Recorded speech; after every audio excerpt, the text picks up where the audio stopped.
আসসালামু আলাইকুম। আজকে আমরা একটা ভিন্নধর্মী ভিডিও করতে যাচ্ছি। আমরা যাচ্ছি আনোয়ার ড্রাইভিং স্কুলের সাথে। এই প্রতিষ্ঠানে নতুন এবং পুরাতন সকল শিক্ষার্থীগণ মিলে একটি পিকনিকের আয়োজন করেছেন। আমরা এখানে যাদেরকে দেখছি ওনারা সবাই এখানকার শিক্ষার্থী।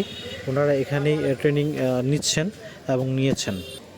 যদি এই স্কুলের ব্যাপারে একটু বলি, আনোয়ার ভাইয়ের অভিজ্ঞতা এবং ওনার দক্ষতায় এখন পর্যন্ত প্রায় ৩০০ এর অধিক স্টুডেন্টকে উনি প্রশিক্ষণ দিয়েছেন।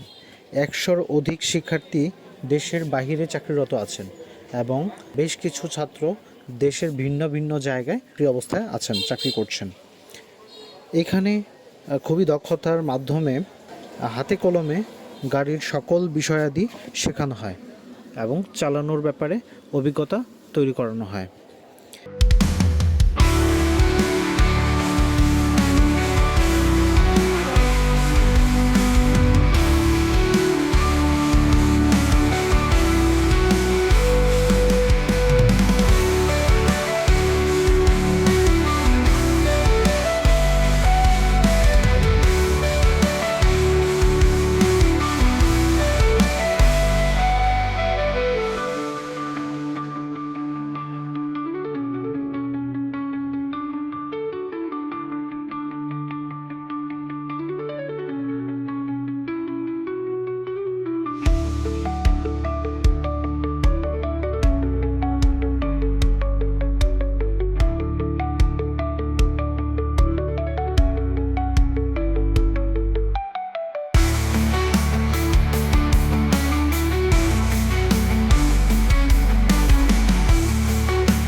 কি রান্না হচ্ছে?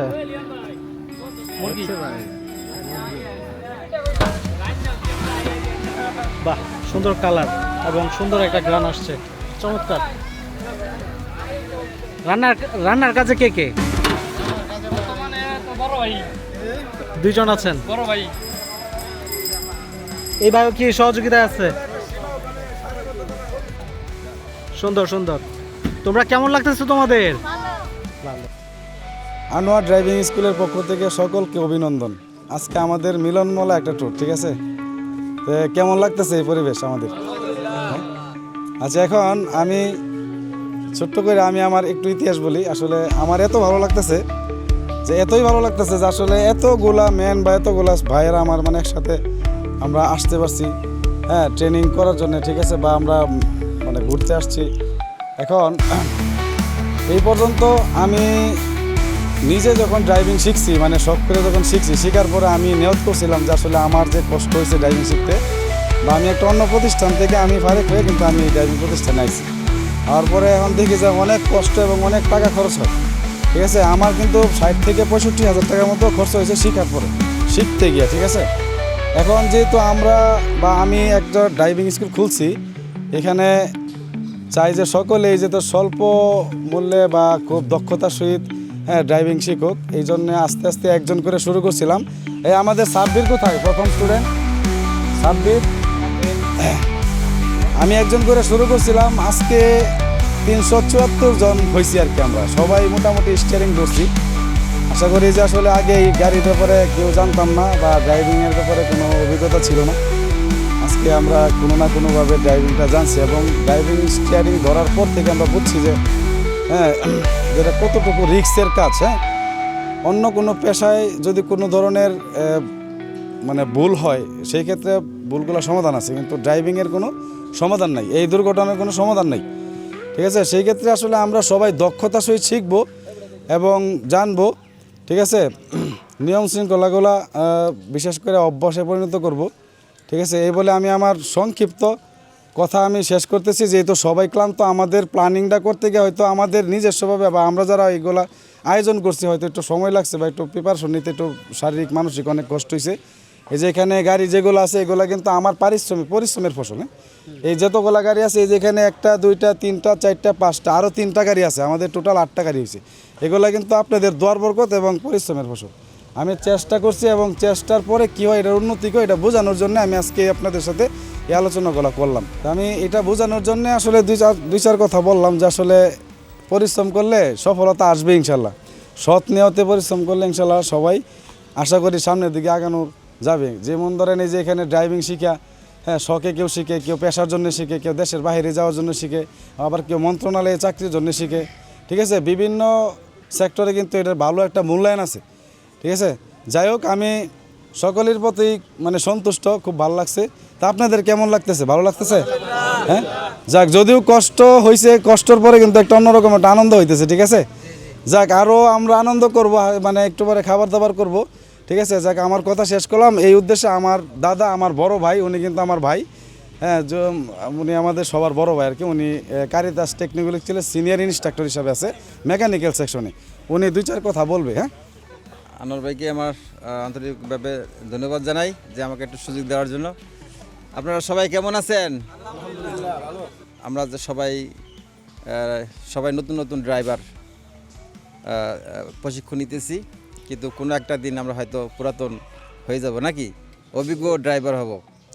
তো যাই হোক, আমাদের আসলে এই ড্রাইভার যারা হবে তারা বিভিন্ন জায়গায় চাকরি করবে এবং তাদের অনেক দায়িত্ব। একজন ড্রাইভারের অনেক বড় একটা দায়িত্ব, কারণ গাড়িতে যারা থাকে সবার জীবন রক্ষা করে একজন ড্রাইভার। ওদের পর একজন ড্রাইভারের উপর নির্ভর করে প্রত্যেক মানুষের জীবনগুলি।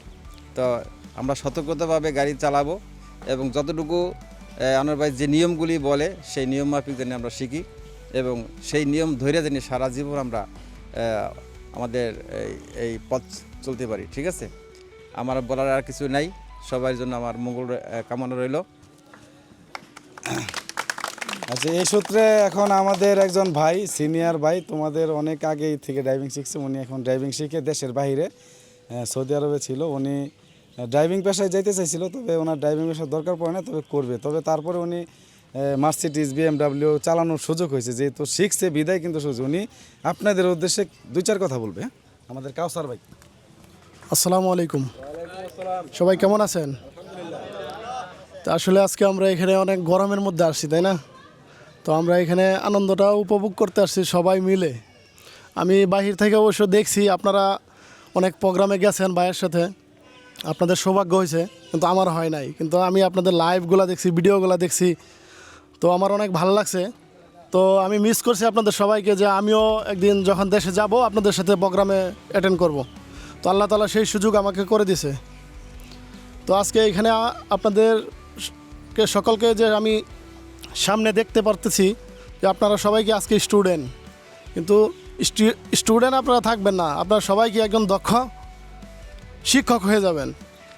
ঠিক আছে, যখন আপনারা ভালোভাবে ড্রাইভিংটা শিখবেন, ভাইয়ের দিক নির্দেশনাগুলো মানবেন, যেইভাবে বলে চালাতে সেইভাবে চালাবেন, গাড়ির সম্পর্কে পুরোপুরি ধারণা নেবেন, তো একদিন সবাই কী করবেন, আপনারা সবাই ভালো একজন দক্ষ ড্রাইভার হিসেবে গঠিত হয়ে যাবেন। তো আমি আপনাদের জন্য দোয়া করি যেন সবাই আপনারা ভালোভাবে, যেহেতু ড্রাইভিং জগতে আপনারা যাইতে চাচ্ছেন বা শিখতে চাচ্ছেন, তো ভালোভাবে কাজে লাগান, ভালোভাবে শিখেন, তাহলে আপনাদের ভবিষ্যতে সেই শিক্ষাটা আপনাদের কাজে লাগবে এবং আপনারা নিজের জন্য, ফ্যামিলির জন্য ভালো একটা কিছু করতে পারবেন।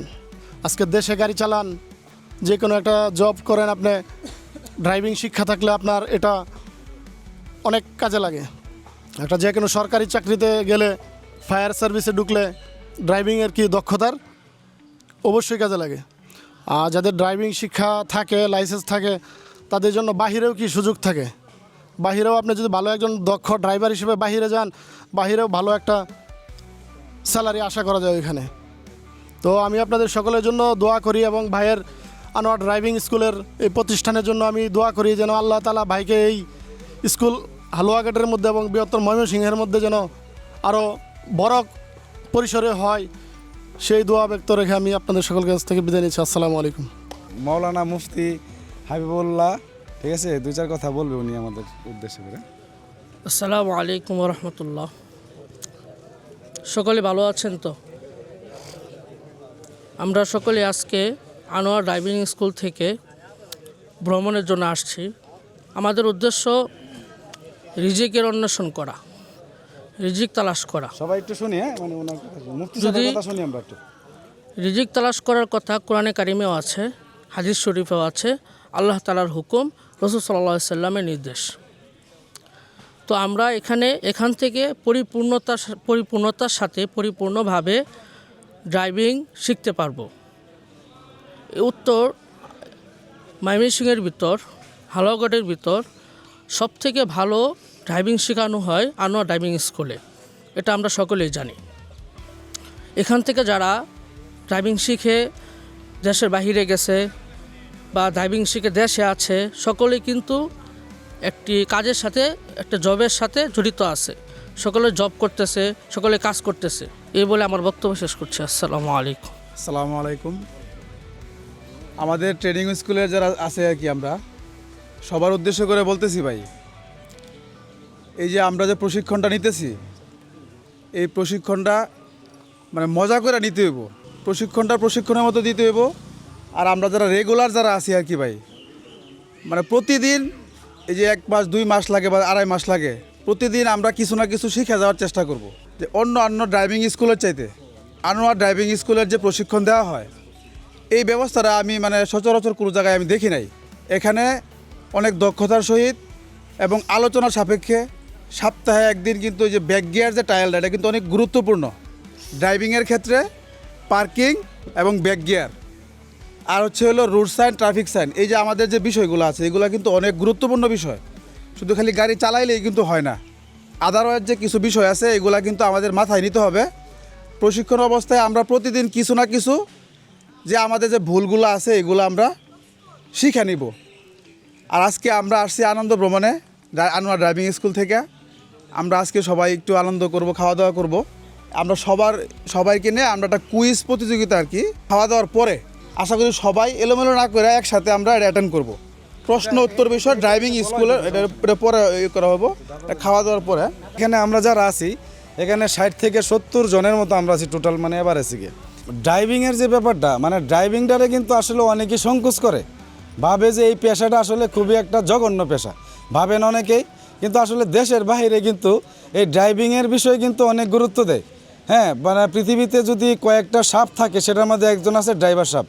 আমাদের বাংলাদেশে কিন্তু আসলে ড্রাইভার সাপরে কিন্তু অনেকেই একটু গুরুত্ব কম দেয়। এটা কিছু কিছু ড্রাইভারের জন্য কিন্তু এটা হয় না। হ্যাঁ, এবং দেশের বাইরে ড্রাইভিংটা কিন্তু খুবই মূল্যায়ন করে, একজন ড্রাইভারে খুব মূল্যায়ন করে। জজ সাহেব, মাস্টার সাহেব বা একজন বড় কোনো ব্যবসায়িক সাহেব, মানে তাদের সাথে সমপরিমাণ একটা মর্যাদা দেয়। কিন্তু আমাদের বাংলাদেশে কিন্তু এটা একটু কম, এই কারণে সংকোচ করা যাবে না যে ড্রাইভিং শিখবো, ড্রাইভার বলবে। আসলে এটা কিন্তু সর্বোচ্চ লেভেলের শৌখিন একটা পেশা আমি মনে করি। তবে ড্রাইভিংয়ের ভিতরে 3টা সেক্টর আছে, যেমন ট্রাক, বাস, পিক আপ। এর ভিতরে কিন্তু প্রাইভেট কার সেক্টরটা কিন্তু খুব সুন্দর একটা শৌখিন পেশা। যারা প্রাইভেট কার চালান বা চড়েন, বা এই যে ওল্ড মডেল পুরান গাড়িগুলো যদি এত সুন্দর থাকে, হ্যাঁ, এখানে তো অনেক পিক আপ আছে। পিক আপ তো একটা বাহন, এটাও তো একটা বাহন, ওটা অনেক শক্তিশালী একটা বাহন। কিন্তু হইলেও প্রাইভেট কারের বিষয়টাই ভিন্ন, এটা একটা রিল্যাক্সের পেশা, ঠিক আছে? তো কেউ সংকোচ করা যাবে না যে আমি ড্রাইভিং শিখতেছি, কেউ আমার ড্রাইভার বললো বা কেউ আমার মানে অন্যভাবে ইঙ্গিত দিল, এগুলো বলা যাবে না, ভাবাও যাবে না, ঠিক আছে ভাই? সবাই কি আজকের প্রোগ্রামে কি সবাই ক্লান্ত? কি সবাই কি চাঙ্গা? খাওয়া দাওয়ার পরে চাঙ্গাইব নাকি আগে? পরে পরে পরে তাহলে খাওয়া দাওয়ার পরে আমরা সবাই কি মানে আমরা একটা ওই কুইজ প্রতিযোগিতা যে আছে ওইটাতে সবাই অ্যাটেন্ড করবো, ঠিক আছে? ঠিক আছে, ইনশাল্লাহ।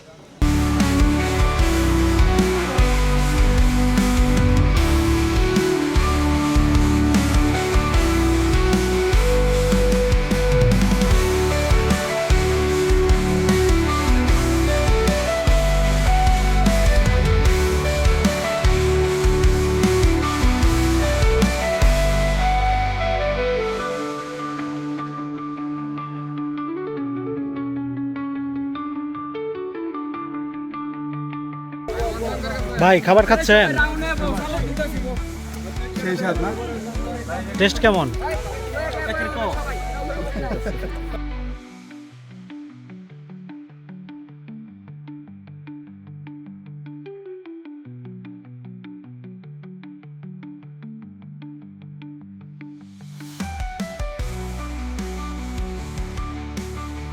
আমাদের ড্রাইভিং স্কুলের সদস্যরা আচ্ছা আজকের যে মানে প্রোগ্রাম আমাদের হয়েছে সবার কাছে ভালো লাগছে তো না? আচ্ছা মূলত উদ্দেশ্যটা কি ছিল আমাদের? আনন্দ বা মিলন মেলা নাকি? কোন প্রোগ্রাম এটা? ড্রাইভিং স্কুলের প্রোগ্রাম নাকি? আচ্ছা যেহেতু ড্রাইভিং স্কুলের প্রোগ্রাম থেকে আমরা একটা আনন্দেতে আইছি বা আমরা বিনোদন করার জন্য আইছি বা মিলন মেলার জন্য আসছি, তো যেহেতু ড্রাইভিং স্কুল বা একটা শিক্ষানীয় প্রতিষ্ঠান, এই শিক্ষানীয় প্রতিষ্ঠান থেকে আমরা কিছু শিক্ষা এবং জানা এবং শোনার জন্য দু একটা প্রশ্ন করব। আচ্ছা প্রথম প্রশ্ন হইল, আমরা যে গাড়ি চালাই, গাড়ির তো সিসির অনেক বিষয় আছে নাকি? 1500 সিসি এবং 1331 সিসির পার্থক্যটা কি? কোন ক্ষেত্রে কোন মানে অপশনে আমরা এটা বুঝতে পারি বলো? প্লেট নাম্বারের পার্থক্য অনুযায়ী। হ্যাঁ কি সেটা? ক খ। ক খ। হ্যাঁ আচ্ছা ক খ গ। হ্যাঁ 1300 আগে যে একটা ক, এরপরে খয়ে চলে যাব, এটাই পার্থক্য। তারপরে গ। ঠিক আছে, প্রশ্ন সঠিক হয়েছে। এটা আসলে আকর্ষণীয় কথা হলো যে আসলে এনে প্লেটের যে ব্যাপারটা আছে, এই প্লেটের বিষয়টা কিন্তু আমরা যে আসলে এইভাবে জানলাম যে আসলে ক খ এবং গ এই তিনটা মাঝে কত সিসি আকারে পরিণত হয় পার্থক্যটা। ঠিক আছে, সঠিক উত্তর হয়ে গেছে। ঠিক আছে, আচ্ছা দ্বিতীয় নাম্বার প্রশ্ন, আমাদের গাড়ি চলাকালীন অবস্থায় ওভারটেকিংয়ের সময় কী করণীয় উচিত? হ্যাঁ বলেন তো আলম ভাই। যে আমাদের একটা গাড়ি সামনে থাকলে ওভারটেক করার সময় প্রথমে সামনে গাড়ির গতিবেগ দেখতে হবে, তারপরে তার গতিবেগ অনুযায়ী ডানে বামে লুকিং গ্লাস খেয়াল করতে হবে, তারপরে ডানে ইন্ডিকেটর দিয়ে ওই গাড়িটাকে ওভারটেক করতে হবে। তো সঠিক হয়েছে।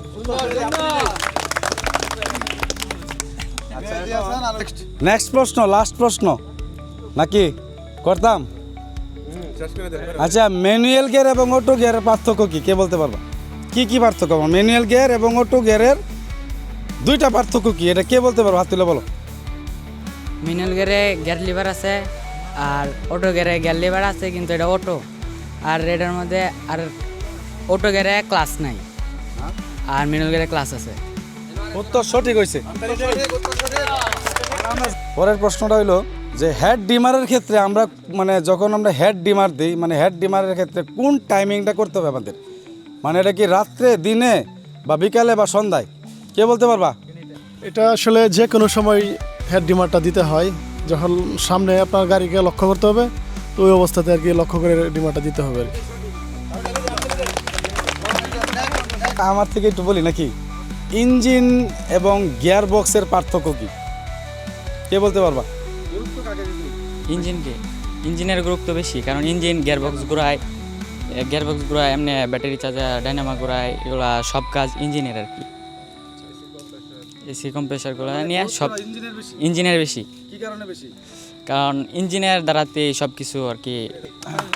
তবে ঠিক সঠিক নিয়ে আমরা কি আলোচনা না করি। হ্যাঁ, হাইয়েস্ট এবং প্রাইভেট কারের পার্থক্য কি কে বলতে পারবা?